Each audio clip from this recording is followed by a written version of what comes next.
Nagbabalik tayo dito sa Kababayan Today. Kausap ko pa rin ang ating kaibigan na si Popiel, and we were talking about being half Filipino and moving around in the world. What does that mean? Kasi I was growing up in the Philippines, they would look at me and say, "Ay, mestiza, mestisang hilaw." Yeah. Diba? So I wasn't comfortable because I was always made to feel like an outsider. And yet you come to America or to London or wherever you grow up, and it's like, "Oh, but you're not, you know, from London, or you're not American. Yeah. You're Filipino." But when the other side of you doesn't even acknowledge that you are, it's hard. Yeah, I think also you got to remember that, like, when we're growing up, like, your identity is just kind of in flux. You're like, I'm a young lady, I'm trying to discover the world.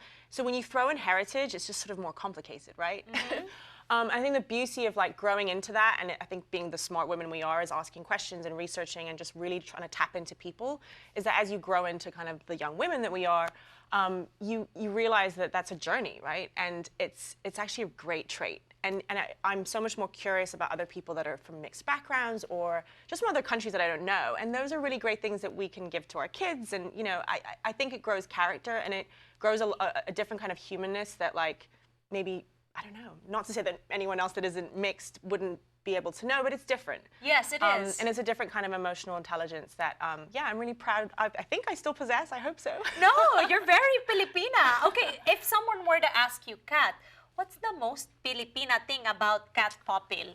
Well, first of all, I call myself a Polipina. Very, very important thing. Right, yes. I'm Polish-Filipino, just born in London. The most Filipino thing, I mean, I love all the food, and, you know, I love to eat. I mean, that's like, how Filipino do you get there? I don't know, very loving, you know, very emotional, very, like, dramatic, you know, everything's a big show. Love to dance, love to sing, all those great things. And I think also the wonderful thing is when I travel, I can sort of, my joke is like, oh, those are my people. I can, like, recognize, like, you know, other Filipinos, and I think there's a nice little nod that you give out to them, you know.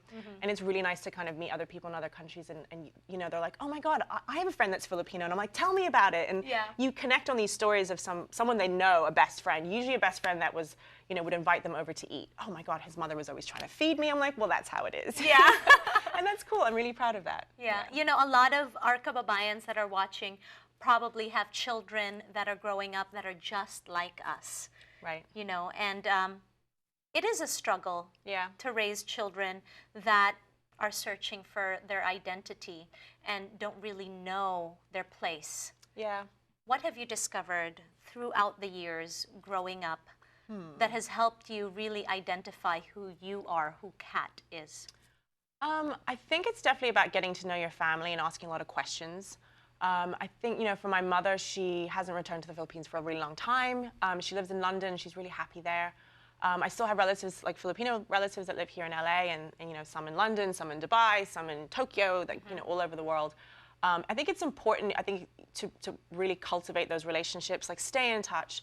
I mean, just yesterday I was with my tita in the farmer's market, and she was telling me all these crazy stories from, you know, Iloilo when they lived there, and about my mom. And just, you know, you kind of get so busy and you kind of just hang out with your family, you forget to ask about the history. That's right. You know, who were they? How did they make the decisions? Like, her story was that my mother was always the quiet one, and she would still need the maid to help her, like, cross the street when she was 18, can you imagine? And my tita was the kind of vibrant, crazy one.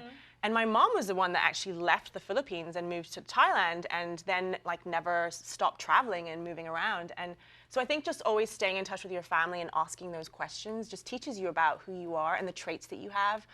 You have to build a pride in your family in general, and I think if you have these two different cultures that have different customs and perspectives, yeah, just make sure you communicate. Ask the stories. Stories are great.